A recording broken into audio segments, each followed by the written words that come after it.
ফিরে এলাম ক্লাস 11-এর একটি চ্যাপ্টার কার্যক্ষমতা শক্তি। তো এই কার্যক্ষমতা শক্তি এই নামেই একটি চ্যাপ্টার আমরা ক্লাস 9-এ পড়েছিলাম। কিছুটা মানে প্রথম দিকটা অনেকটাই মিল আছে ওই চ্যাপ্টারের সঙ্গে বা ওই সিলেবাসের সঙ্গে। তারপর আমরা এখানে ক্লাস 11 যেহেতু হায়ার সেকেন্ডারি সিলেবাস, আমরা এখানে এক্সট্রা কিছু জানব। তো শুরু করছি একদম প্রাথমিক কনসেপ্ট থেকেই। একদম চ্যাপ্টারের নাম দেওয়া আছে যেটা ওয়ার্ক পাওয়ার এনার্জি। আমরা একটা একটা করে অংশেই যাব। প্রথমে আসবো ওয়ার্ক মানে কার্য, তারপরে পাওয়ার বা ক্ষমতা, তারপরে এনার্জি বা শক্তি। তো আসছি ফোর্স থাকলেই ওয়ার্ক ডান হবে, এইরকম একটা কনসেপ্ট থেকেই আমরা প্রথমে আসছি ওয়ার্ক ডান।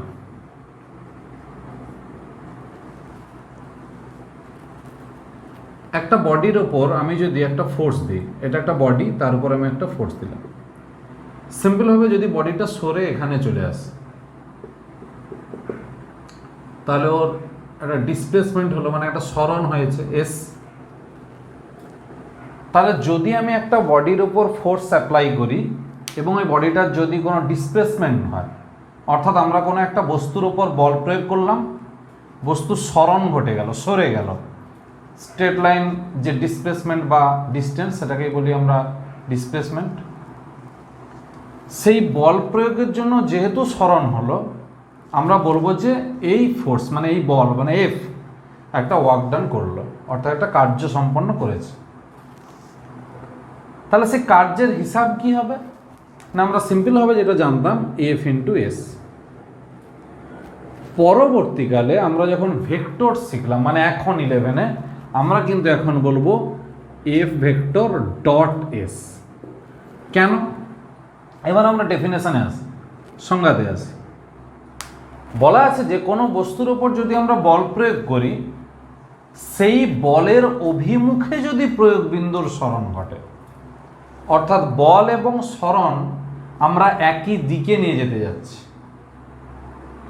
এখানেও আমরা ছবিতে দেখতে পাচ্ছি যে যেদিকেই ফোর্স সেদিকেই ডিসপ্লেসমেন্ট, অর্থাৎ বলের অভিমুখেই সরণ। তাহলে সেই বলের অভিমুখটা বোঝানোর জন্য আমাদের কিন্তু ডট প্রোডাক্ট, আমি যখন ডট প্রোডাক্ট আলোচনা করেছিলাম ভেক্টর চ্যাপ্টারে, সেখানে বলেছিলাম যে অভিক্ষেপ বা প্রজেকশন বা উপাংশ, অর্থাৎ এখানে সরণের দিকে যে বল বা বলের দিকে যে সরণ, সেই হিসাবটাই হবে শুধুমাত্র। সেই জন্য ভেক্টরে এফ ডট এস, স্কেলারে এফ ইন্টু এস। যদি আমরা এটা ডাব্লিউ বলি, এটাও কিন্তু ডাব্লিউ বলবো, এটা ভেক্টর বসবে না, কারণ দুটো ভেক্টরের ডট প্রোডাক্ট স্কেলার কোয়ান্টিটি বা স্কেলার রাশি হয়। সেই জন্য এটা হলো স্কেলার, অর্থাৎ কৃতকার্য স্কেলার রাশি, এটা ভেক্টর, এটাও ভেক্টর। তাহলে এখানে একটা প্রশ্ন পেয়ে গেলাম যে দুটো ভেক্টর রাশির গুণফলে স্কেলার তৈরি হয়, এরকম একটা এক্সাম্পল হলো এটাই। তো এখন প্রশ্ন আসছে যে যদি আমরা এফ আর এস একই দিকে না নিই, তখন ঘটনাটা কি ঘটবে সেটা এবার দেখব।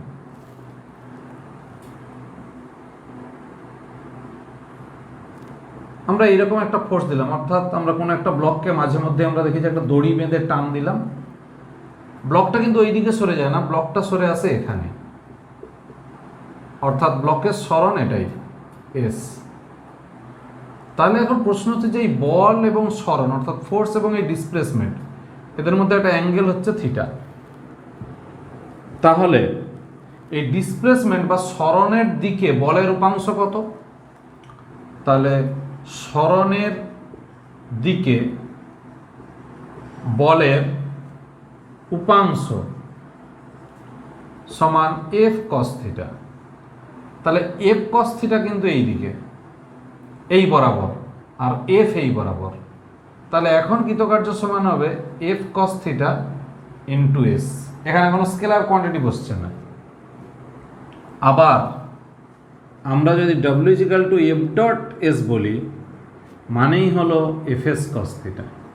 তাহলে এই কোয়ান্টিটি আর এই কোয়ান্টিটি সেম, অর্থাৎ আমরা যদি এখানে ভেক্টর কনসেপ্ট না নিই, তখন আমরা বলবো যে সরণের দিকে বলের উপাংশ, অর্থাৎ component of force along displacement, তার মানে ডিসপ্লেসমেন্ট যেদিকে সেদিকে ফোর্সের কম্পোনেন্ট কত, সেটা এফ কস থিটা, তার সঙ্গে এস গুণ করলাম, এটা প্লেন গুণ, না ডট না ক্রস, কারণ এটা স্কেলার কোয়ান্টিটি।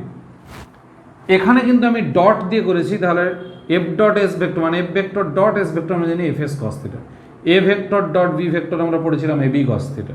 থিটাটা কি এদের মধ্যে কোণ। তার মানে দুটো কোয়ান্টিটি, এটা আমরা আগে শিখেছিলাম 9-এ, আজকে আমরা এটা শিখলাম। তাহলে এখন আমরা মনে রাখতেই পারি যে ডট প্রোডাক্টটাই আসল। তাহলে ডট প্রোডাক্ট মনে রাখলেই কিন্তু আমরা ওয়ার্ক ডানের হিসাবটা পেয়ে যাব। তাহলে যেদিকে ফোর্স দেব সেদিকে যদি ডিসপ্লেসমেন্ট হয় তাহলেই বলবো ওয়ার্ক ডান হলো। আর ওই ফোর্স এবং সেই ডিসপ্লেসমেন্ট মানে ডিসপ্লেসমেন্টের দিকে ফোর্সের যে কম্পোনেন্ট সেটা এবং ডিসপ্লেসমেন্ট এই দুটো গুণ করলেই আমরা পেয়ে যাচ্ছি কি, ওয়ার্ক ডানের হিসাব। তাহলে এটা হলো একটা প্রোডাক্ট। এবার আমরা আসছি যে ফোর্স ছাড়া কি কখনো ওয়ার্ক ডান হতে পারে না। অবশ্যই আমরা যে এক্সপ্রেশন পেলাম সেটা থেকে বলবো যে না। তাহলে W is equal two F vector dot S vector F S cos theta, এটা ফাইনাল, যেখানে এদিকটা এফ, এটা এস, এটা হলো থিটা। এফ যদি 0 হয়ে যায় W is equal to 0, S যদি 0 হয় তাহলে ডাব্লিউ ইজ ইকাল টু 0, আর থিটা ইজ ইকাল টু 90 হলে ডাব্লিউ ইজ ইকাল টু 0। তাহলে W is equal to 0 when, যখন F is equal to 0, S is equal to 0, theta is equal to 90। অর্থাৎ force না থাকলে ওয়ার্ক ডান 0, ডিসপ্লেসমেন্ট না হলে work done 0, theta 90 হলে 0, অথবা যে কোনো দুটো বা যে কোনো তিনটে, মানে সবগুলোই যদি মেনটেন করে তাহলে ওয়ার্ক ডান 0। এই হলো ব্যাপার, এটা ম্যাথমেটিক্যাল হিসাব। তা এখন আমরা যেটা প্রশ্ন আসছে যে আমি কোনো ডিসপ্লেসমেন্ট করব না তখন ওয়ার্ক ডান 0, ফোর্স দেবো না তখন ওয়ার্ক ডান 0। কিন্তু আমার কথা হলো ফোর্স উইদাউট ডিসপ্লেসমেন্ট, মানে আমি ফোর্স দেব কিন্তু ডিসপ্লেসমেন্ট হবে না, মানে সরণ ছাড়া বল, এটা হতেই পারে। আমি যদি কোনো একটা দেয়ালকে, যে কোনো দেয়াল, বাড়ির যে দেয়াল, তাকে যদি আমি ফোর্স দিই তাহলে আমি কিন্তু ওই দেয়ালকে সরাতে পারলাম না। তাহলে আমি ফোর্স দিলাম, ফোর্স উইদাউট ডিসপ্লেসমেন্ট, ডিসপ্লেসমেন্ট হলো না। তাহলে এক্ষেত্রে আমার যে ফোর্সটা হলো সেটা কিন্তু নো ওয়ার্ক ফোর্স হবে, অর্থাৎ কার্যহীন বল হবে। বাংলাতে বলবো আমরা কার্যহীন বল, ইংরেজিতে বলবো যে নো ওয়ার্ক ফোর্স। আমি ফোর্স দিয়েছি কিন্তু ডিসপ্লেসমেন্ট হয়নি। আবার ডিসপ্লেসমেন্ট উইদাউট ফোর্স, অর্থাৎ আমি ফোর্স দেব না, তাহলে কি ডিসপ্লেসমেন্ট হবে না? এটা দুরকম ব্যাপার আসবে। যদি প্রথমে ডিসপ্লেসমেন্ট না হয়, অর্থাৎ রেস্ট কন্ডিশনে থাকে, তাহলে তার উপর কিন্তু ডিসপ্লেসমেন্ট করতে গেলে আমার ফোর্স দিতেই হবে। কিন্তু কোনো একটা বডি যদি ইউনিফর্ম ভেলোসিটি নিয়ে আসে, মানে সম বেগ নিয়ে গতিশীল হয়, তাহলে আমরা জানি সমান বেগ মানে তার ত্বরণ কত, 0। তাহলে সেক্ষেত্রে ত্বরণ যদি 0 হয়, মানে অ্যাক্সেলারেশন যদি 0 হয়, তাহলে ফোর্স বা বল কত হবে, 0। তাহলে আমি ফোর্স বা বল অ্যাপ্লাই করলাম না, মানে অ্যাক্সেলারেশন দিলাম না, কিন্তু ডিসপ্লেসমেন্ট হতেই পারে। এই যে ডিসপ্লেসমেন্ট হচ্ছে এটা কিন্তু ইউনিফর্ম ভেলোসিটি মানে সুষম বেগ নিয়ে, সেক্ষেত্রে কিন্তু এটা সম্ভব হতে পারে। এইটা হচ্ছে এক্ষেত্রে। তাহলে ফোর্স উইদাউট ডিসপ্লেসমেন্ট, এক্ষেত্রেই কিন্তু আমার ফোর্স থাকছে, এটা তো ফোর্স থাকছেই না, ফোর্স না থাকলেও ওয়ার্ক ডানও 0। এই গেল। তাহলে এখন আমরা যদি বলি যে নো ওয়ার্ক ফোর্স,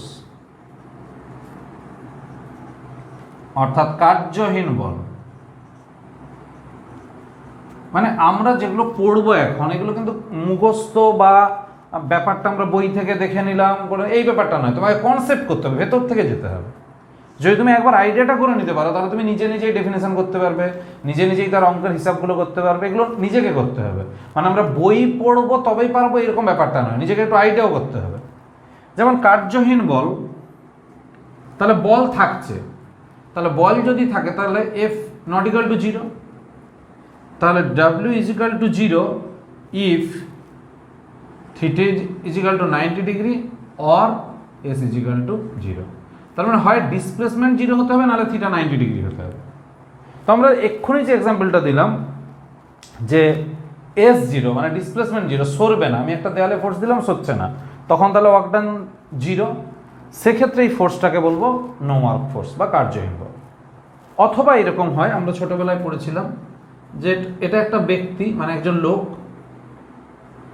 সুটকেস নিয়ে যাচ্ছে, হাতে হাঁটছে সুটকেস নিয়ে, তাহলে এই সুটকেসের ওয়েট মানে ওজন নিচের দিকে কাজ করছে, আর লোকটা যেহেতু হেঁটে হেঁটে যাচ্ছে তাহলে এদিকে তার ডিসপ্লেসমেন্ট, তাহলে এটাই হলো ফোর্স ওয়েট, এটাই ডিসপ্লেসমেন্ট 90 ডিগ্রি, তাহলে W ইজ ইকুয়াল টু 0, এটাকে বলবো নো ওয়ার্ক ফোর্স।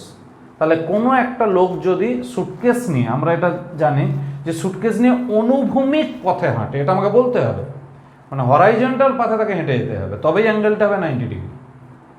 অথবা আমরা দেখেছি যখন পৃথিবী সূর্যের চারপাশে ঘুরছে, তখন এই দিকে ফোর্স সেন্টিপিটাল ফোর্স আমরা সার্কুলার মোশনেও দেখে এলাম, আর এই দিকে ওর ডিসপ্লেসমেন্ট, এই অ্যাঙ্গেলটা হচ্ছে 90 ডিগ্রি, সেক্ষেত্রেও W ইজ ইকুয়াল টু 0। ওই জন্য আমরা এক্সাম্পল দেখি যে অভিকেন্দ্র বল হয় কার্যহীন বল বা centripetal force is a no work force, এগুলো আমরা মাথায় রাখবো।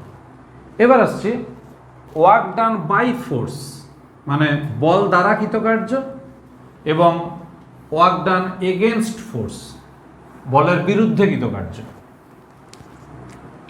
তাহলে ওয়ার্ক বাই ফোর্স নামটার মধ্যেই মনে পড়ছে যে আমি একটা বস্তুকে নিচের দিকে নামাবো, তাহলে ডিসপ্লেসমেন্ট এই দিক, আর ওয়েট মানে ফোর্স এটাও নিচের দিক, তাহলে এক্ষেত্রে যেহেতু একই দিক, তাহলে থিটা ইজ ইকুয়াল টু কত 0 ডিগ্রি, তাহলে W is equal two FS cos 0, অর্থাৎ এটা পজিটিভ কোয়ান্টিটি। তাহলে ওয়ার্ক বাই ফোর্স হচ্ছে ফোর্সের দ্বারা কার্য, অর্থাৎ ফোর্স যেদিকে অ্যাপ্লাই হবে সেই দিকে ডিসপ্লেসমেন্ট হবে, এটাকে বললাম আমরা ওয়ার্ক বাই ফোর্স। এবার আসছি ওয়ার্ক এগেনস্ট ফোর্স। তাহলে এর এক্সাম্পলটা ওয়ার্ক বাই ফোর্স বা ওয়ার্ক ডান বাই ফোর্সের এক্সাম্পল কি, কোনো একটা বডিকে বা কোনো একটা বস্তুকে আমি গ্র্যাভিটেশনাল ফোর্স বা গ্র্যাভিটেশনাল অ্যাক্সেলারেশনের দিকে আমি এস ডিসপ্লেসমেন্ট ঘটাবো, অর্থাৎ তাকে নামাবো, সোজাভাবে নামাবো, উলম্বভাবে নামাবো, সেক্ষেত্রে W হবে পজিটিভ। ওয়ার্ক এগেনস্ট ফোর্স যখন হবে,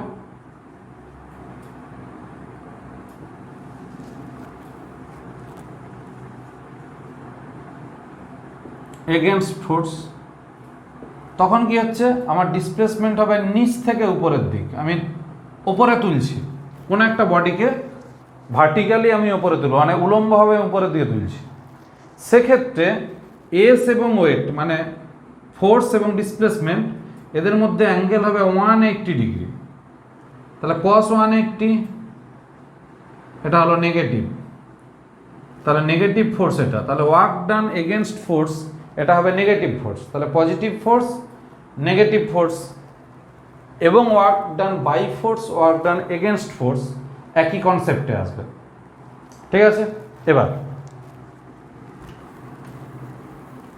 এবার আসছি কোনো একটা সিস্টেম অফ পার্টিকেল, অর্থাৎ কোনো একটা রিজিড বডি, আমরা রিজিড বডি চ্যাপ্টারে এটা ডিটেলস পড়ব। এ সরে গেল এখানে, তাহলে এই বডিটার মধ্যে অনেকগুলো পার্টিকেল ছিল, 1 2 3 4 5 6 7 এরকম বিভিন্ন বিভিন্ন পার্টিকেল। তো 2 নম্বর পার্টিকেল এখান থেকে এখানে এলো, 1 নম্বর পার্টিকেল এখান থেকে এখানে, 4 নম্বর পার্টিকেল এখান থেকে এখানে, 3 নম্বর এখান থেকে এখানে, প্রত্যেকটা পার্টিকেল এসছে। প্রত্যেকের উপর যদি আলাদা আলাদা ফোর্স অ্যাপ্লাই হয়, প্রত্যেকের ডিসপ্লেসমেন্ট যদি সমান হয়, তাহলে আমরা এইরকম ভাবে লিখতে পারবো টোটাল ওয়ার্ক ডান। প্রত্যেকটা পার্টিকেলের displacement same, but force is different, তখন এইটা হবে ডাব্লিউ। যদি প্রত্যেকের ডিসপ্লেসমেন্ট আলাদা হয় তখন আমরা লিখবো এইটা। আলাদা আলাদা ডিসপ্লেসমেন্ট হচ্ছে প্রত্যেকটা পার্টিকেলের, এরকম হতেই পারে যে আমার যদি প্রত্যেকটা পার্টিকেল লুজ বাউন্ড থাকে তখন প্রত্যেকটা পার্টিকেলের উপর আলাদা আলাদা ফোর্স, রিজিড বডি নয় সেক্ষেত্রে, প্রত্যেকের আলাদা আলাদা ডিসপ্লেসমেন্ট। তাহলে আমি যতগুলো ফোর্স ততগুলো ডিসপ্লেসমেন্ট তার আলাদা করে হিসাব করব, তাদের ওয়ার্কডাউনকে হিসাব করব। তাহলে আমার এইটা হবে summation of FI/SI, I for integer 1 to n, মানে n নাম্বার পার্টিকেল আমরা ধরলাম, F vector dot SI vector. এটাকে আমরা অন্যভাবেও লিখতে পারি, প্রত্যেকের আলাদা করে আমি ওয়ার্কডাউন হিসাব করে নেব, তারপরে আমি মোট ওয়ার্কডাউনটা পেয়ে যাব। বুঝা গেল? তাহলে ডিসপ্লেসমেন্ট অর্থাৎ আমি সোজাভাবে যে কথাটা বলতে চাই যে প্রত্যেকটা পার্টিকেলের জন্য আলাদা করে ওয়ার্কডাউন হিসাব করে নেব, তাদেরকে যোগ করব। ওয়ার্কডাউন যেহেতু স্কেলার কোয়ান্টিটি, যোগ করতে আমার কোনো অসুবিধাই নেই। এই হলো সিস্টেম অর বডির ক্ষেত্রে আমাদের এটাই। এবার আসছি, যদি আমরা গ্রাফিক্যালি রিপ্রেজেন্ট করি ফোর্স এবং ডিসপ্লেসমেন্টকে তখন কি হয়।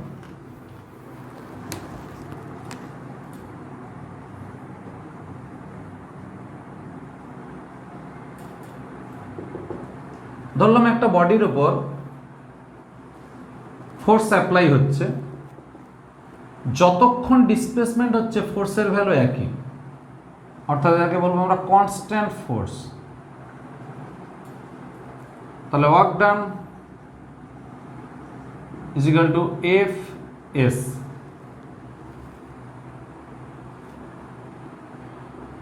এটা F আর এটা S।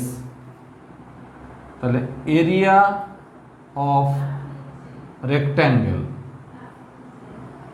এটা হচ্ছে ওয়ার্ক ডান। যদি ভেরিয়েবল ফোর্স হতো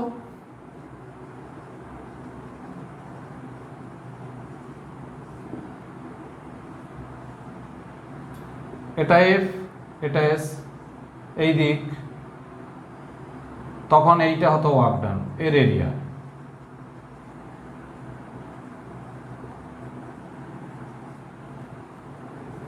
বা যদি এই রকম হতো,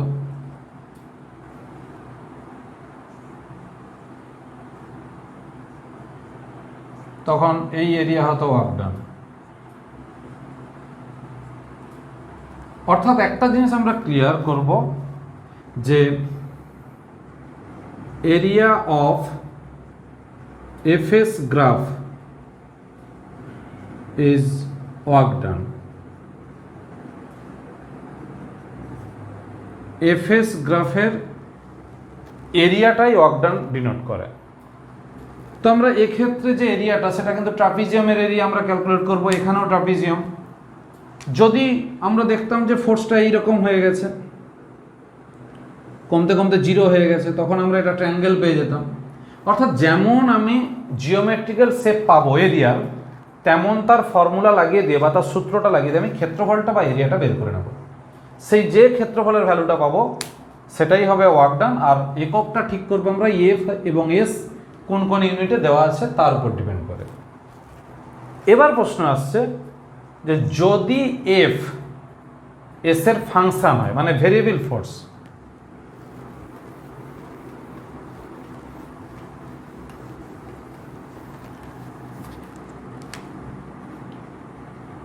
variable force F is a function of displacement.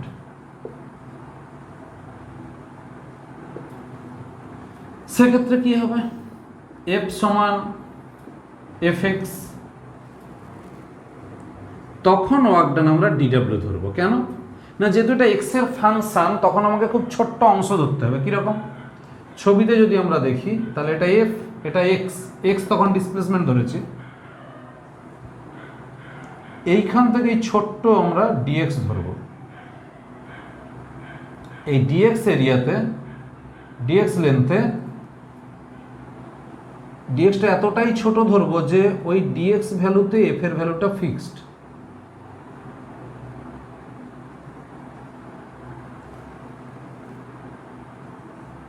F is almost constant, মানে এই যে এই ভ্যালু থেকে এই ভ্যালু এফ যে একটু বেশি, এটাকে আমরা প্রায় একই ধরব, প্রায় ধ্রুবক ধরব, বা অলমোস্ট সেম লিখি, সেম ধরব।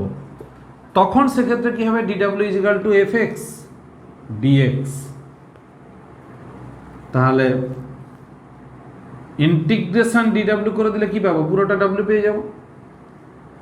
ইন্টিগ্রেশন এফ এক্স ডিএক্স এর লিমিট কত হবে, এ থেকে বি, এ থেকে বি। এই তখন এই ফাংশন যেমন দেওয়া থাকবে, আর আমরা সেই ইন্টিগ্রেশনের ফর্মুলা যতগুলো আমরা মুখস্থ করেছিলাম, সেই ইন্টিগ্রেশনের ফর্মুলাকে কাজে লাগিয়ে কিভাবে ফোর্সটা এক্সের সঙ্গে ফাংশন আকারে আছে, এক্স এস কিউব না ই টু দি পাওয়ার এক্স না কস এক্স সাইন এক্স, যেমন দেবে তেমন আমরা ইন্টিগ্রেশন ফর্মুলা বসিয়ে এটাকে হিসাব করব। তার মানে আলটিমেট আমরা মনে রাখবো দুটো কথা। এক হচ্ছে, যদি আমরা কোনো জিওমেট্রিক্যাল শেপ পেয়ে যাই এফএস গ্রাফের ক্ষেত্রে, তাহলে সেই জিওমেট্রিক্যাল শেপের এরিয়া মানে ক্ষেত্রফল বের করলেই কৃতকার্য। আর যদি আমরা জ্যামিতিক আকার না পাই, এরকম আঁকামাকা লাইন দেওয়া আছে, সেক্ষেত্রে কিন্তু আমরা কি ফাংশন দেওয়া আছে সেই ফাংশনটা নিয়ে সেই বল এবং আমরা ডিএক্স ধরে নেব, আর মানে ফোর্স এবং ডিএক্স অল্প ডিস্টেন্স দিয়ে সেই ফাংশন বসে ইন্টিগ্রেশন করব। এখন লিমিট আমি এ থেকে বি লিখেছি, ওটা অঙ্ক যখন তোমাকে দেবে বলে দেবে যে 0 থেকে 5 মিটার কি 0 থেকে 10 মিটার কি 2 মিটার থেকে 5 মিটার, যেমন আমাকে লিমিট দেবে আমি তেমন লিমিট বসিয়ে ইন্টিগ্রেশন করব। তো আমি বারবার বলবো, ইন্টিগ্রেশন যদি করতে হয় সেই ইন্টিগ্রেশনের যে অনেক আগেকার যে ফর্মুলা, যেগুলো আমরা ওয়ান ডাইমেনশনাল মোশনে আলোচনা করেছিলাম, সেই ফর্মুলা কিন্তু মনে রাখতে হবে, নাহলে সম্ভব না। এরপর আমরা আসছি ওয়ার্কের ইউনিট ডাইমেনশন। এক্সপ্রেশন থেকেই আমরা ইউনিট পাবো।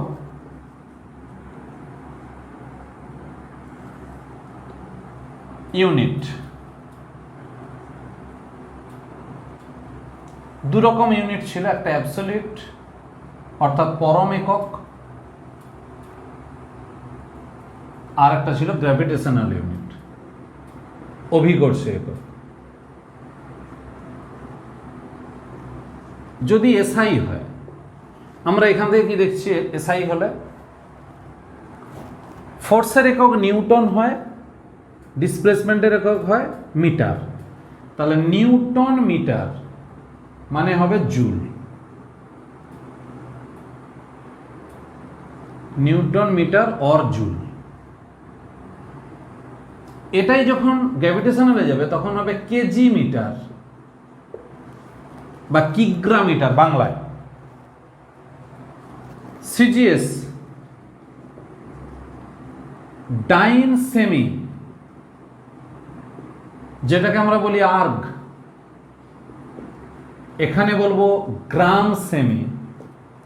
কেন এগুলো হচ্ছে না, নিউটনের ইকুইভ্যালেন্ট মানে বলের ক্ষেত্রে আমি বলেছিলাম যে পরম একক যদি নিউটন হয় এসআইতে বলের একক মানে ফোর্সের ইউনিট, তাহলে সেটা গ্র্যাভিটেশনালে হয় কেজি ওয়েট। সে কেজি ওয়েট মিটার না লিখে কেজি মিটার লেখা হচ্ছে।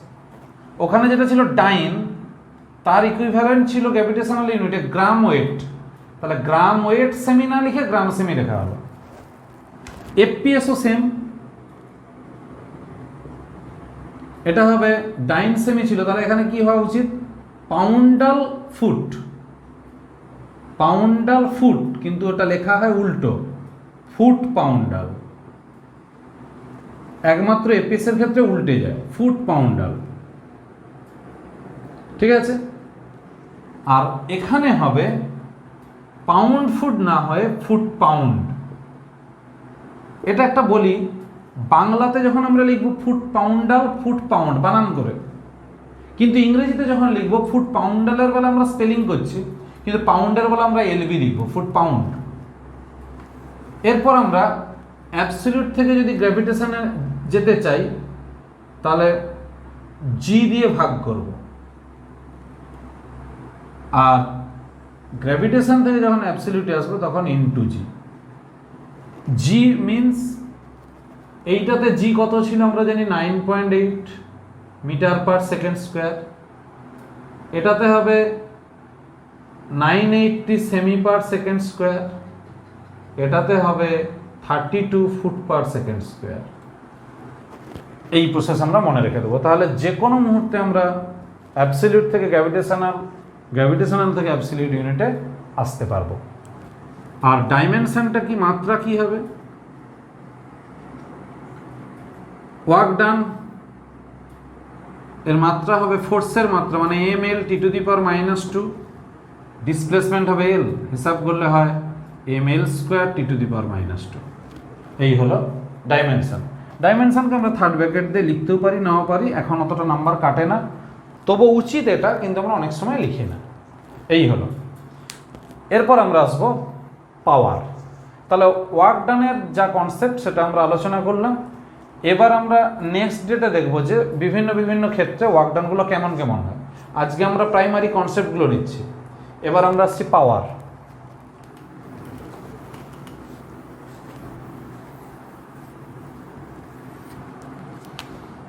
পাওয়ার মানে ক্ষমতা ইকুয়াল টু কার্য বাই সময়, হয় W/T। ইনস্ট্যান্টেনিয়াস পাওয়ার মানে তাৎক্ষণিক ক্ষমতা হলে হবে dW/dt। তাহলে যে কোনো মুহূর্ত ক্ষমতা চাইলে আমরা বলবো dW/dt, জাস্ট সেই অবকলয়ের কনসেপ্ট, ডিফারেন্সিয়েশনের যে কনসেপ্ট। আর এমনি পাওয়ার বললে আমরা বুঝবো W/T। এটা হলো সিম্পল কনসেপ্ট। তাহলে এখান থেকেই আমরা ইউনিটগুলো যদি লিখি একই রকম, অ্যাবসলিউট হবে, গ্র্যাভিটেশনাল হবে। আমরা একটু আগে যেটা ওয়ার্ক ডানের ইউনিট দেখলাম সেখান থেকে আমরা পাবো, এসের বেলা লিখব নিউটন মিটার পার সেকেন্ড বা joule per second is equal to watt. যদিও নিউটন মিটার পার সেকেন্ডটা লেখা হয় না, জুল পার সেকেন্ড বা ওয়াটটাই লেখা হয়। এখানে হবে কিগ্রা মিটার পার সেকেন্ড। একইভাবে সিজিএস আর্গ পার সেকেন্ড, এর কোনো আলাদা একটা নাম নেই, যেরকম জুল পার সেকেন্ড ওয়াট হলো, আর্গ পার সেকেন্ডের কোনো নাম নেই, ওটাই থাকবে। এখানে হবে গ্রাম সেমি পার সেকেন্ড। এফপিএস এটা হবে ফুট পাউন্ডাল পার সেকেন্ড, আর এখানে হবে ফুট পাউন্ড পার সেকেন্ড। এবার এটা এখানে স্টার চিহ্ন এই কারণে আসছে, একটা প্র্যাকটিক্যাল ইউনিট অফ পাওয়ার মানে ক্ষমতার একটা ব্যবহারিক একক এইচপি।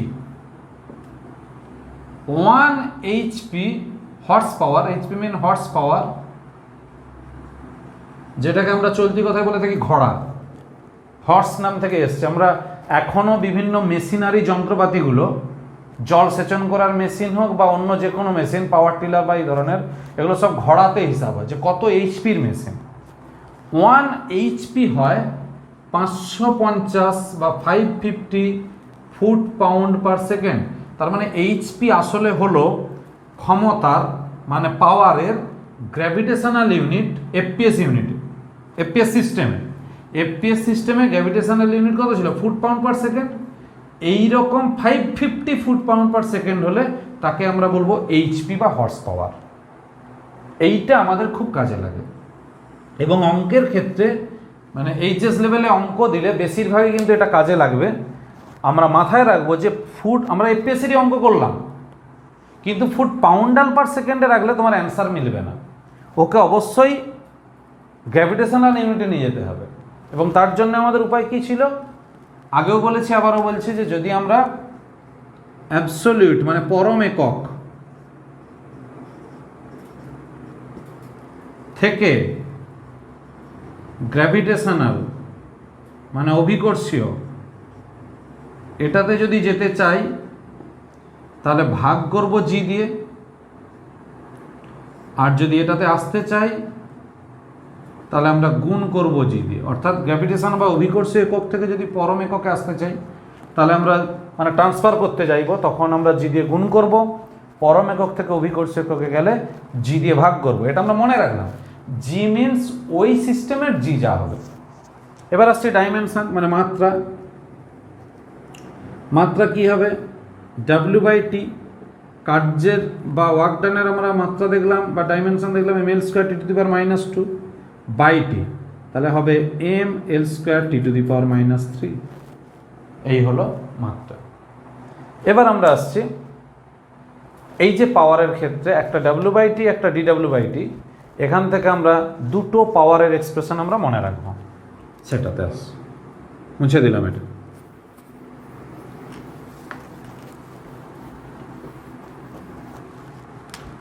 একটা আসছে অ্যাভারেজ পাওয়ার,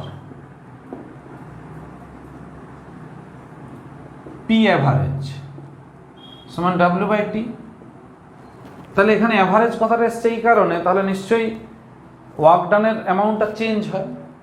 তাহলে যখন কোনো একটা রেস্টে থাকা পার্টিকেল বা স্থির থাকা অবস্থায় কণা তার ভেলোসিটি 0 থেকে v পর্যন্ত পৌঁছায়, আমরা জানি তার গতিশক্তি হয় 12 mv², এটা হলো ওয়ার্ক ডান বাই টি, তার মানে হলো mv²/2t।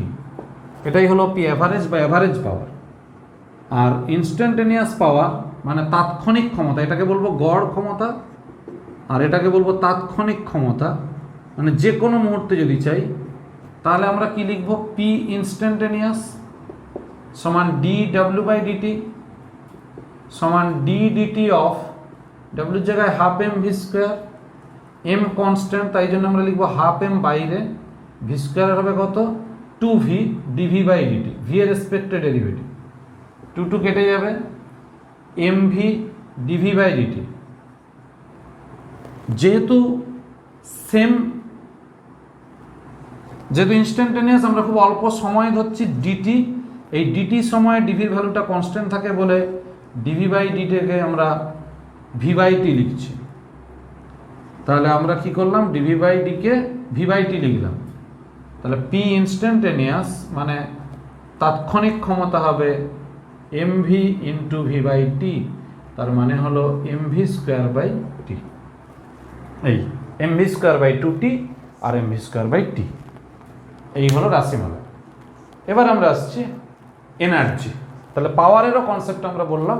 হ্যাঁ, আরেকটা ইম্পর্ট্যান্ট জিনিস বলতে হবে, সেটা হচ্ছে যে পাওয়ার P = W/T। W জায়গায় আমরা লিখতে পারি F × S/T। তাহলে F × S/T মানে হলো FV, অর্থাৎ পাওয়ার হলো ফোর্স এবং ভেলোসিটির প্রোডাক্টের সঙ্গে সমান। যদি আমরা ভেক্টরে লিখি তাহলে F⁻.V ভেক্টর লিখব, F⁻.V ভেক্টর হবে পি পাওয়ার। এটা আমরা মনে রাখবো, অঙ্কের ক্ষেত্রে কাজে লাগে। এই এরপর আমরা আসছি এনার্জি। আচ্ছা, তাহলে পাওয়ারের তাহলে ডেফিনেশন কি দেবো আমরা?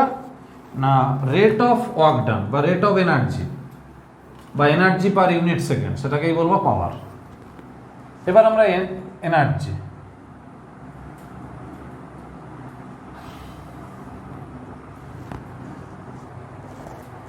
এনার্জি হচ্ছে মানে শক্তি হলো কার্য করার সামর্থ্য। অর্থাৎ আমরা বলতে পারবো যে যেটাই ওয়ার্ক ডান সেটাই আসলে এনার্জি। ওয়ার্ক ডানের একটা কনভার্সন রূপ বা ফর্ম হচ্ছে এনার্জি। মানে আমি যে কোনো ওয়ার্ক ডান করতে পারি, সেটা এনার্জির কিছু ফর্ম আছে, তার যে কোনো একটা ফর্মে স্টোর হয়ে যাবে। তো আমরা সেই ফর্মগুলো দেখে রাখবো। 1 নম্বরে আসবো মেকানিক্যাল এনার্জি, 2 নম্বরে আসবো কেমিক্যাল এনার্জি, থার্মাল বা হিট এনার্জি, 4 নম্বরে আসবে ইলেকট্রিক্যাল এনার্জি মানে তড়িৎ শক্তি, যেটা যান্ত্রিক শক্তি, রাসায়নিক শক্তি, তাপ শক্তি, তড়িৎ শক্তি, চৌম্বক শক্তি ম্যাগনেটিক এনার্জি, অ্যাকাউস্টিক বা সাউন্ড এনার্জি মানে শব্দ শক্তি, অপটিক্যাল এনার্জি বা লাইট এনার্জি আলোক শক্তি, লাস্ট আসছে নিউক্লিয়ার বা অ্যাটমিক, অর্থাৎ পারমাণবিক শক্তি, নিউক্লিয়ারও বলে বা পারমাণবিক বলে। এই যে এতগুলো এনার্জির যে কোনো একটা ফর্মে এনার্জি থাকতে পারে প্রাইমারিলি। এদের মধ্যে বলবো যে কোনো এনার্জি কিন্তু লাস্ট হিট অর থার্মাল এনার্জিতে কনভার্সন হবে, অর্থাৎ এটা খুব ইজিলি ফর্ম করতে পারে। এটা হচ্ছে লাস্ট ফর্ম, মানে যে কোনো ফর্মেই থাকুক না কেন শেষে কিন্তু সে হিট বা থার্মাল এনার্জিতে যাবে। এবার বলবো যে ট্রান্সফরমেশনগুলো, মানে কেমিক্যাল থেকে সাউন্ড বা মেকানিক্যাল থেকে সাউন্ড বা লাইট থেকে হিট, থার্মাল থেকে বা হিট থেকে ম্যাগনেটিক, ইলেকট্রিক্যাল, এই যে ডিফারেন্স অফ ট্রান্সফরমেশনগুলো, এইটার সম্পর্কে কিন্তু আমাদেরকে কিছু আইডিয়া করে রাখতে হবে। সিম্পল কিছু ঘটনা, যেমন আমরা জানি যে ফটোসিনথেসিস বা সালোক সংশ্লেষে কি হয়, আমরা যে সোলার এনার্জি, যেটাকে আমরা বলবো লাইট অর হিট এনার্জি, সেটা কিন্তু কেমিক্যাল এনার্জিতে ট্রান্সফার হয়ে যায়। অর্থাৎ যখন আমাদের কার্বোহাইড্রেট জাতীয় তোমার হচ্ছে খাবার যখন তৈরি হচ্ছে গাছের পাতায়, তো সেক্ষেত্রে এই যে ট্রান্সফরমেশনগুলো কিন্তু আমাকে কনসেপ্ট করে রাখতে হবে, এটা প্রাইমারি কনসেপ্ট যেন থাকে। এবার আমরা যেটা আসবো, এই যে এনার্জি, এই যে এতগুলো ভাগ, যেমন কেমিক্যাল এনার্জি নিয়ে আমরা ডিটেলস পড়বো না, এটা কিন্তু কেমিস্ট্রিতে পাবে। থার্মাল বা হিট এনার্জি নিয়ে আমরা হিট চ্যাপ্টারে পড়বো ডিটেলস। ইলেকট্রিক্যাল আমরা 12-এ পড়বো, ম্যাগনেটিক 12-এ পড়বো, সাউন্ড 11-এর শেষের দিকে গিয়ে পড়বো, অপটিক্যাল 12-এ পড়বো, নিউক্লিয়ার 12-এ পড়বো। তার মানে যে যার চ্যাপ্টারে এটা কিন্তু ভাগ হয়ে যাবে। তাহলে আমরা এখন কি পড়বো? এখন পড়বো অবশ্যই মেকানিক্স পড়ছি বলে মেকানিক্যাল এনার্জি, অর্থাৎ আমরা যেটা পড়বো মেকানিক্যাল এনার্জি বা যান্ত্রিক শক্তি নিয়ে। তাহলে এবার এই মেকানিক্যাল এনার্জির কটা ভাগ সেটা এবার দেখব। এর মেইনলি দুটো ভাগ, একটা হচ্ছে কাইনেটিক এনার্জি আর একটা বলবো পোটেনশিয়াল এনার্জি। তো এর বাংলা হচ্ছে গতিশক্তি আর এর বাংলা হচ্ছে স্থিতিশক্তি। এবার বলবো যে গতিশক্তি তাহলে কিসের জন্য আসবে? গতির জন্য, তাহলে মোশন, তাহলে মোশনের জন্য কাইনেটিক। আর এটা বলবো যে কনফিগারেশন বা শেপের জন্য অ্যান্ড পজিশনের জন্য, দুটো কারণে আমরা পাবো পোটেনশিয়াল বা স্থিতিশক্তি। তাহলে মোশনের জন্য হচ্ছে কাইনেটিক এনার্জি পাবো, কনফিগারেশন বা শেপের জন্য এবং পজিশনের জন্য দুটো কারণে আমরা কিন্তু পোটেনশিয়াল পাবো। তাহলে এখান থেকে আমরা কিন্তু এমনি আলোচনা করে দিতে পারি বা ডেফিনেশনটা বানিয়েও লিখে দিতে পারি যে কোনো একটা পার্টিকেল তার মোশনের জন্য যে এনার্জি অ্যাকোয়ার করে বা অর্জন করে, মানে তার গতির জন্য যে শক্তি অর্জন করে তাকেই বলবো গতিশক্তি। কোনো একটা বস্তু তার অবস্থান বা আকৃতির জন্য কার্য করার যে সামর্থ্য লাভ করে তাকেই বলবো স্থিতিশক্তি। ইংরেজিতে বলবো যে কোনো একটা পার্টিকেল বা কোনো একটা body acquire the amount of energy due to its position or configuration, that energy is called potential energy. তাহলে যদি কোনো বডি তার অবস্থান বা আকৃতির জন্য শক্তি অর্জন করতে পারে, মানে কাজ করার সামর্থ্য লাভ করে, তখন তাকে স্থিতিশক্তি, আর গতির জন্য হলে গতিশক্তি। তাহলে যান্ত্রিক শক্তি কাকে বলবো? Mechanical energy. তিনটেকে একসঙ্গে বলে দেবো। কীরকম? যদি কোনো একটা বস্তু তার গতির জন্য বা অবস্থান বা আকৃতির জন্য কার্য করার যে সামর্থ্য অর্জন করে তাকেই বলবো যান্ত্রিক শক্তি। অর্থাৎ due to the motion or configuration and position a body acquired the amount of energy is known as mechanical energy. তো এগুলো বই থেকে আছে, ডেফিনেশনগুলো একটু পড়ে নিয়ে। মূল কনসেপ্ট এটাই যে গতির জন্য গতিশক্তি আর অবস্থান বা আকৃতির জন্য, এটা অবস্থান বা আকৃতির জন্য, এটাকে আমরা শেপও লিখতে পারি, তার জন্য স্থিতিশক্তি। এই এবার আমরা আসছি এদের হিসাব, অর্থাৎ রাশিমালাতে। যেমন প্রথমে আসবো গতিশক্তির হিসাব, ইকে অর কাইনেটিক এনার্জি। ইকে মানেই কাইনেটিক এনার্জি। আমি ধরলাম যে কোনো একটা পার্টিকেল বা বডি যার মাস m, ও ইনিশিয়ালি রেস্টে ছিল,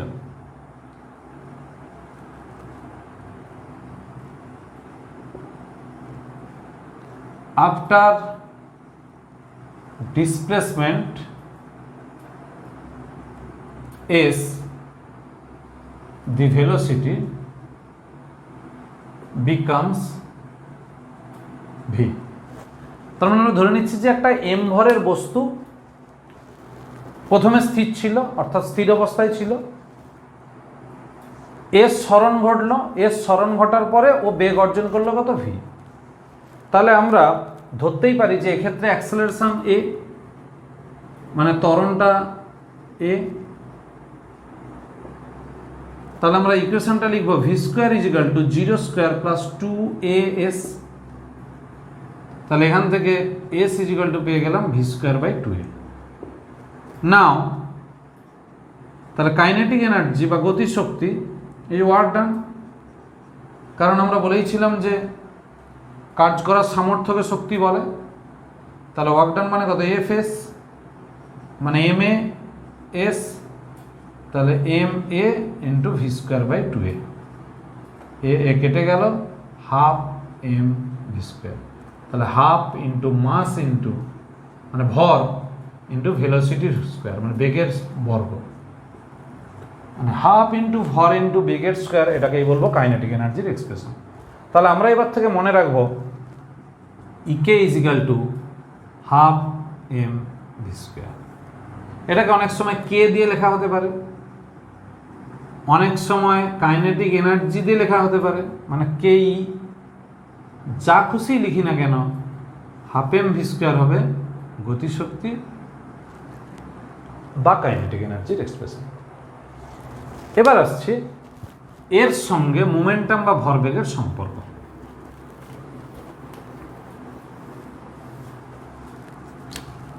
relation between momentum and kinetic energy।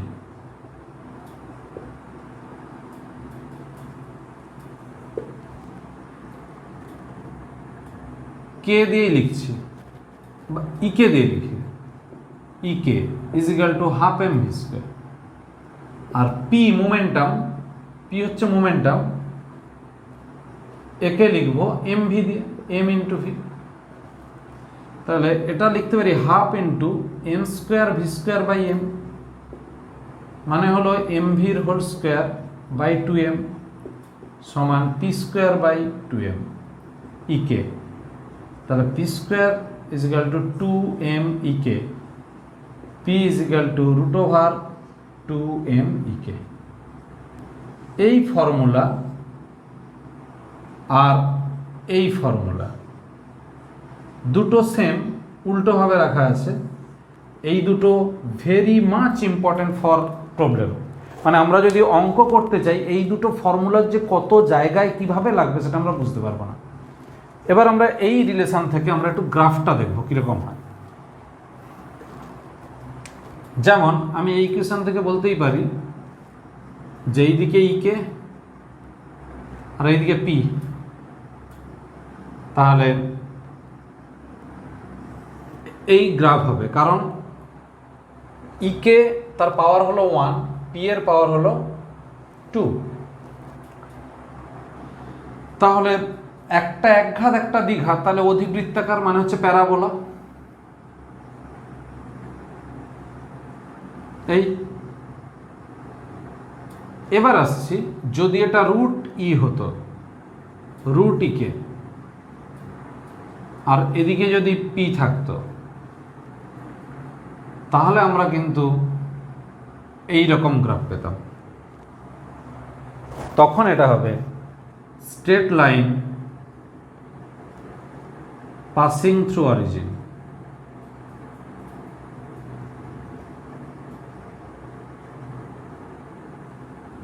এই হলো দুটো গ্রাফ। তাহলে আমাদের এই দুটো ইকুয়েশন মনে রাখতে হবে, এই গ্রাফগুলো মনে রাখতে হবে, তাহলে আমরা কিন্তু কনসেপ্টগুলো করতে পারবো। এবার আসছি পোটেনশিয়াল। আচ্ছা, এখানে আরেকটা হিসাবটা করে নিই যে দুটো বডির ক্ষেত্রে মোমেন্টাম একই, তাহলে কম্প্যারিজন অফ কাইনেটিক এনার্জি। আবার উল্টোটাও, তাহলে two bodies of same kinetic energy, সেক্ষেত্রে কি হয় আমরা দেখব। তাহলে আমি লিখতেই পারি যে দুটো যে পার্টিকেল বা দুটো যে বডি, তাদের মাস m1 and m2, তাদের ভর হচ্ছে m1 ও m2। সেম কাইনেটিক এনার্জি মানে ek1 সমান ek2। তাহলে p1 স্কোয়ার বাই 2m1 এই সম্পর্ক থেকে p2 স্কোয়ার বাই 2m2, তাহলে p1 by p2 is equal to root over m1 by m2। অর্থাৎ momentum proportional to root over mass. তার মানে যার মাস কম তার মোমেন্টাম কম, মানে ভরবেগ কম, আর যার মাস বেশি মানে ভারী পার্টিকেলের ভরবেগ বেশি হবে, হালকা পার্টিকেল বা হালকা বডির ক্ষেত্রে ভরবেগটা কম হবে। এটাই হলো রিলেশন। এবার আরেকটা আসছি, টু পার্টিকেল বা two bodies of same momentum. এগুলো সব অঙ্কের ক্ষেত্রে খুব কাজে লাগবে, আর আমরা এটা মনে রেখে দেব। সেম মোমেন্টাম, তখন আমাদের কি হবে, p1 is equal to p2 root over 2m1 ek1 2m2 ek2। এখান থেকে পেয়ে যাব ek1 by ek2 is equal to m2 by m1। তাহলে kinetic energy proportional to 1 by mass. তার মানে যে হালকা হবে তার কাইনেটিক এনার্জি বেশি হবে, যে ভারী তার কাইনেটিক এনার্জি কম হবে, এবং জাস্ট ইনভার্সলি প্রপোর্শনাল, মানে সরাসরি ব্যস্তানুপাতিক ভরের সঙ্গে। তাহলে এখানে দেখলাম যে ভরবেগটা ভরের বর্গমূলের সঙ্গে সমানুপাতিক, এখানে দেখব গতিশক্তি ভরের সঙ্গে সরাসরি ব্যস্তানুপাতিক। এই রিলেশনগুলো কিন্তু আমরা অঙ্কে আমরা পাবো। এবার আসছি পোটেনশিয়াল এনার্জি।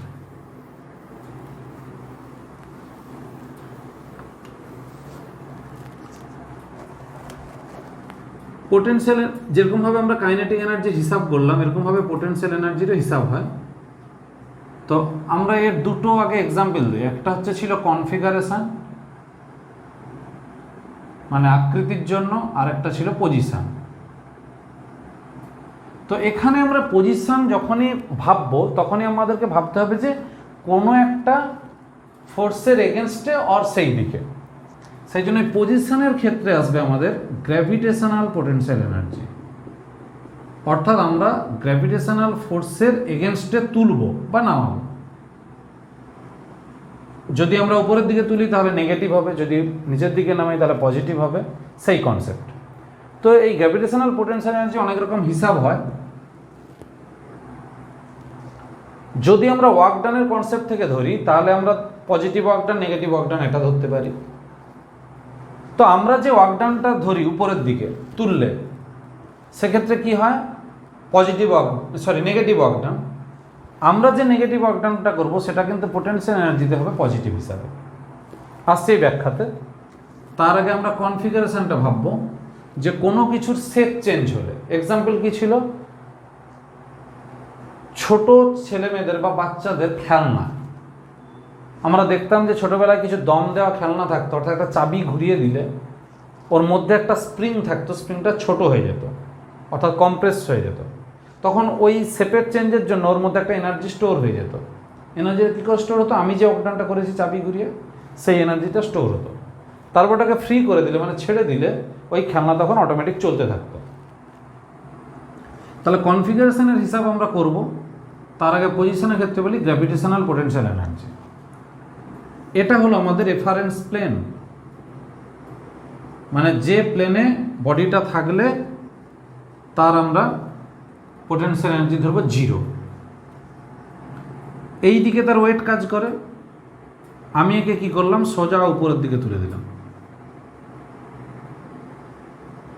তাহলে এই যে তুললাম, এটা এইচ, আর এই দিকে হচ্ছে আমাদের এমজি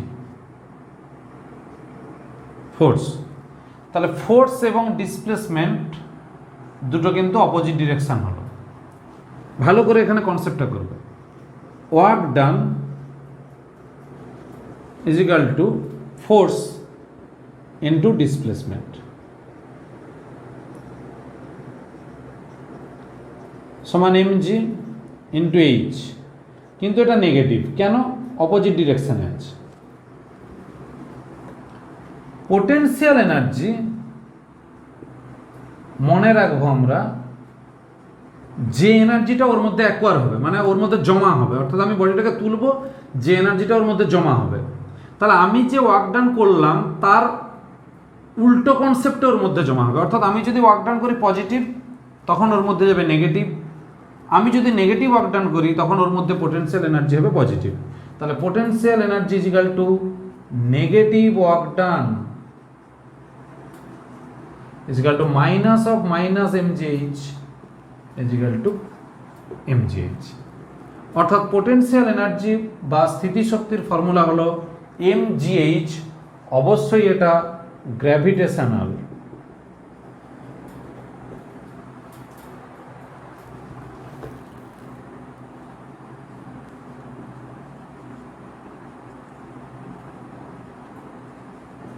গ্র্যাভিটেশনাল এনার্জি, তাহলে mgh।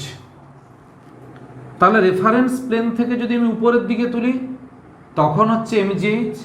তাহলে ঠিক উল্টো কনসেপ্ট, আমি যদি রেফারেন্স প্লেন থেকে নিচের দিকে নামাই, অর্থাৎ আমরা রেফারেন্স প্লেন যদি মাটি লেভেলটাকে ধরি, আর্থের সারফেস ধরি, সেই সারফেস থেকে যদি কোনো বডিকে নিচের দিকে নামিয়ে নিয়ে যাই, তখন সেক্ষেত্রে কিন্তু পোটেনশিয়াল এনার্জি হয়ে যাবে নেগেটিভ।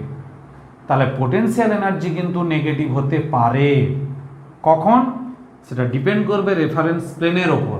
রেফারেন্স প্লেন থেকে যদি আমরা উপরে তুলি তাহলে পজিটিভ, নিচে নামালে নেগেটিভ, ওই প্লেনে রেখে দিলে 0।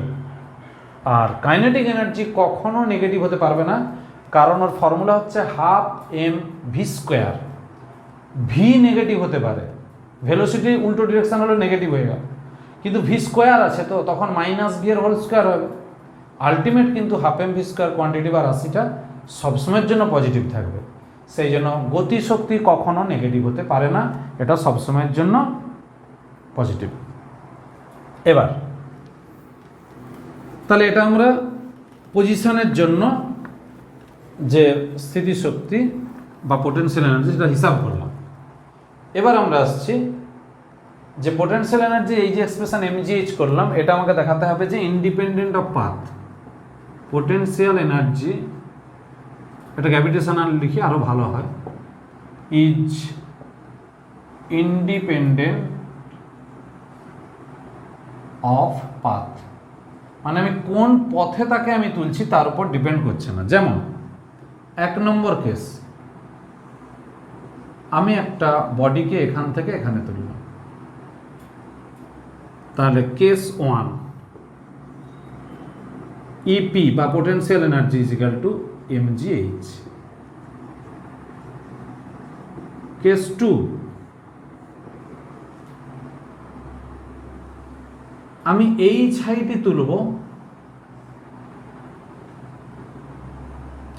কিন্তু আমি ওটা অন্য পাথে তুলব, ইনক্লাইন্ড প্লেন, যার ইনক্লিনেশন হলো হরাইজন্টালের সঙ্গে থিটা, এটা হলো এস। তাহলে case 2 EP is equal to হবে এইদিকে জি,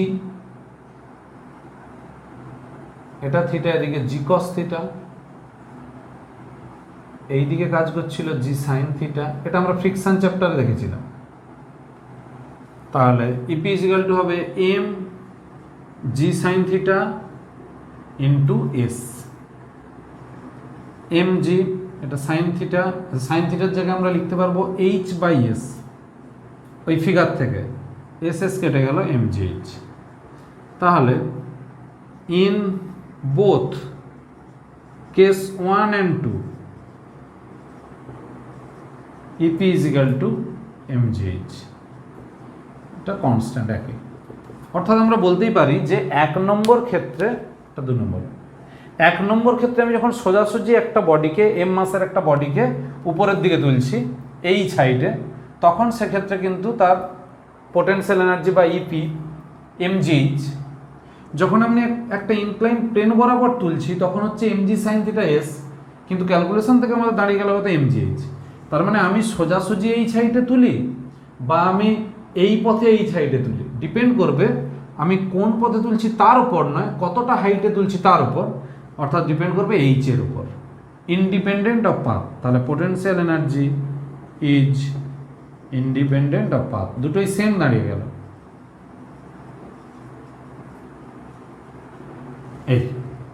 এই হলো আমাদের হিসাব। এবার আমরা আসছি এই পোটেনশিয়াল এনার্জি আর ইকুইলিব্রিয়ামের মধ্যে রিলেশন।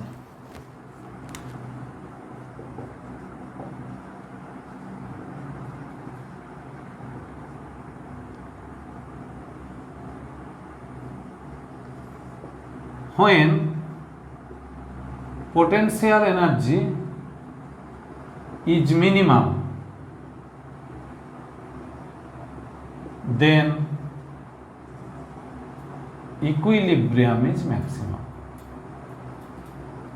এই প্রসঙ্গে একটা সোজা কথা বলি, আমরা দাঁড়িয়ে থেকে যতটা আরাম বোধ করি আমরা শুয়ে পড়লে বেশি আরাম বোধ করি। কেন না, আমাদের এই যে বডি, এই যে লম্বা বডি শরীর, আমাদের শরীরের সেন্টার অফ মাস মানে ভর কেন্দ্র, শরীরের যে মধ্যবিন্দু এইরকম একটা জায়গাতে অবস্থান করে, অর্থাৎ নাভির কাছাকাছি অবস্থান করে। যখন আমরা দাঁড়িয়ে থাকি তার হাইটটা মাটি থেকে অনেকটা বেশি হয়। হাইটটা বেশি হলে কি হবে, mgh এর ভ্যালু বেশি হবে, পোটেনশিয়াল এনার্জি অনেক বেশি। তখন কিন্তু ইকুইলিব্রিয়াম কম, মানে আমরা যে কোনো মুহূর্তে আমরা কিন্তু নিচে পড়ে যেতে পারি, যখন আমরা অসাম্য হয়ে যাবো, মাথাটা ঘুরে যাবে। আমরা যদি বসে পড়ি অনেকটা ইকুইলিব্রিয়াম। ওই জন্য আমরা দেখি যে ব্লাড ডোনেশন ক্যাম্পে ব্লাড দেওয়ার পর বসিয়ে রাখা হয়। শুয়ে পড়লে আমরা সব থেকে আরাম বোধ করি, কারণ তখন আমার শরীরের সেন্টার অফ মাসটা মাটির সামান্য উঁচুতে থাকে। অর্থাৎ একটা জিনিস বোঝা যাচ্ছে যে যখন পোটেনশিয়াল এনার্জি ম্যাক্সিমাম হবে তখন ইকুইলিব্রিয়াম মিনিমাম, আর পোটেনশিয়াল এনার্জি যদি মিনিমাম হয় তখন ইকুইলিব্রিয়াম ইজ ম্যাক্সিমাম। এই কথাটা শুধু আমরা মনে রাখবো। আর একটা কথা মনে রাখতে হবে যে পোটেনশিয়াল এনার্জি কোনো বডির কখনো জিরো হতে পারে না, মানে রেফারেন্স প্লেনের সঙ্গে তো মিশে থাকতে পারে না, একটু হলেও তার থেকে উঠে থাকবে। কারণ যে কোনো বডি হয় থ্রি ডাইমেনশনাল বডি, তার সেন্টার অফ মাস কখনো প্লেনের সঙ্গে মিশে যাবে না, তার থেকে কিছুটা হলেও উপরে থাকবে। এই কথাটা আমরা মনে রাখবো। তাহলে ইকুইলিব্রিয়াম, ম্যাক্সিমাম আর মিনিমামের কন্ডিশনগুলো আমরা এখানে পেলাম। তাহলে আমরা আজকে যাগুলো পড়লাম সেগুলো হচ্ছে kinetic energy, potential energy, primary যে কনসেপ্ট পর্যন্ত পড়েছি, আর গ্র্যাভিটেশনাল পোটেনশিয়াল এনার্জির আমরা হিসাবগুলো দেখেছি। আজকে এই পর্যন্ত থাকলো। এর পরের ক্লাসে কিন্তু আমরা খুব ইম্পর্ট্যান্ট আলোচনা বেশ কিছু হবে এবং বেশ কিছু প্রুফ হবে, কোথায় এনার্জির ভ্যালু কত, তারপরে এক্সপ্রেশন প্রুফ, এবং অঙ্কের জন্য যে রাশিমালাগুলো দরকার বা এক্সপ্রেশনগুলো দরকার সেগুলো প্রুফ হবে। সবচেয়ে বড় কথা, আমরা আজকে রৈখিক গতির ক্ষেত্রে ওয়ার্কডানগুলো হিসাব করেছি, অর্থাৎ লিনিয়ার মোশনের ক্ষেত্রে, ট্রান্সলেশনাল মোশনের ক্ষেত্রে। পরের দিন আমরা দেখবো বা পরের ক্লাসে দেখবো রোটেশনাল মোশনের ক্ষেত্রে। শুধু তোমাদেরকে একটাই কথা বলবো, আমার এই চ্যানেলে সবসময় থাকবে, তাহলে একদম সিলেবাস অনুযায়ী আমি কিন্তু পরপর সমস্ত ক্লাসগুলো করব। আর একটাই কথা, ভালো লাগলে একটু লাইক বা একটু কমেন্ট করো, অনেকে কমেন্ট করে। আর অবশ্যই বন্ধুদেরকে বলো, শেয়ার করে দিও। আর প্রত্যেককে বলবো আমার চ্যানেলটা সাবস্ক্রাইব করে রাখবে, তার সঙ্গে বেল আইকন প্রেস করে রাখবে। ভালো থেকো, পরের ক্লাস দেখা হবে।